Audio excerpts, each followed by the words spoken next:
Can everyone hear me? You guys have some nice cars. Very nice. I see Mercedes, I see some Audis. Very nice. Without further ado, let's begin.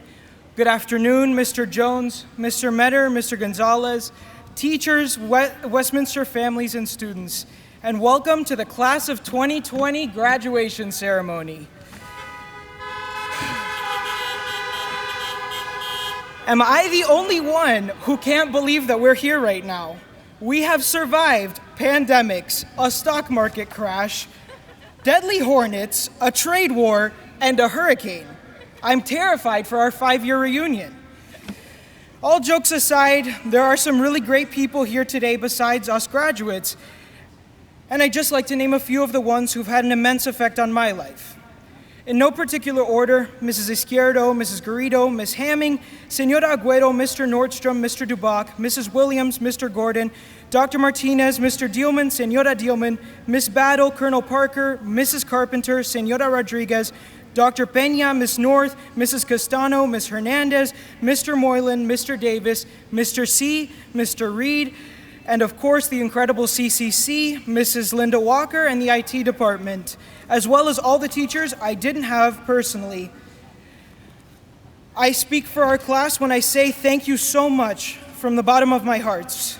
We couldn't have the futures that lie ahead of us without all of you. So now I'm going to speak to my fellow graduates.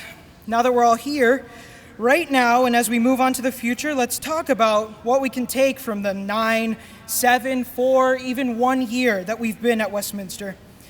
A verse I found recently is Matthew 6:34 from Jesus' Sermon on the Mount, where he says, "Therefore, do not worry about tomorrow, for tomorrow will worry about itself. Each day has enough trouble of its own." And I find it kind of funny because it sounds really pessimistic. It says, each day has enough trouble of its own. But it is true. Why do we feel the need to suffer under the weight of tomorrow when we should be living today? From now on, and this is important, so pay attention, we need to stop sweating the small stuff. It's called the small stuff for a reason. And we need to start enjoying and appreciating the big stuff. Time with your family, your friends, your loved ones, your health, the food on your plate, and the roof over your head. As Patrick's mom, Michelle Battle, always says, choose joy. When you wake up, rather than dreading all of the stuff that you've got to do, give thanks to God that you've been given another day on this beautiful life that we have. I was speaking the other day to a man in the Bahamas, and he wore this great big smile that seemed impossible to take off. And he told me, why am I going to wake up and be upset when I can just wake up and say, today's going to be a great day? It sounded so simple, and that's because it is so simple.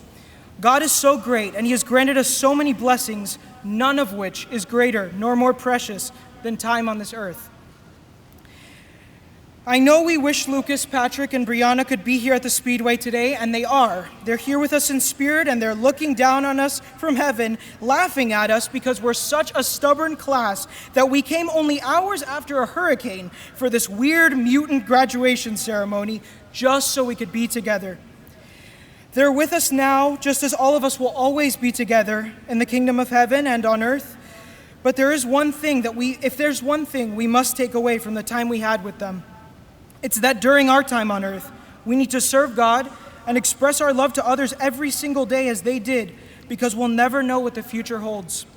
As Master Oogway says in Kung Fu Panda, yesterday is history, tomorrow is a mystery, but today is a gift. That is why it is called the present.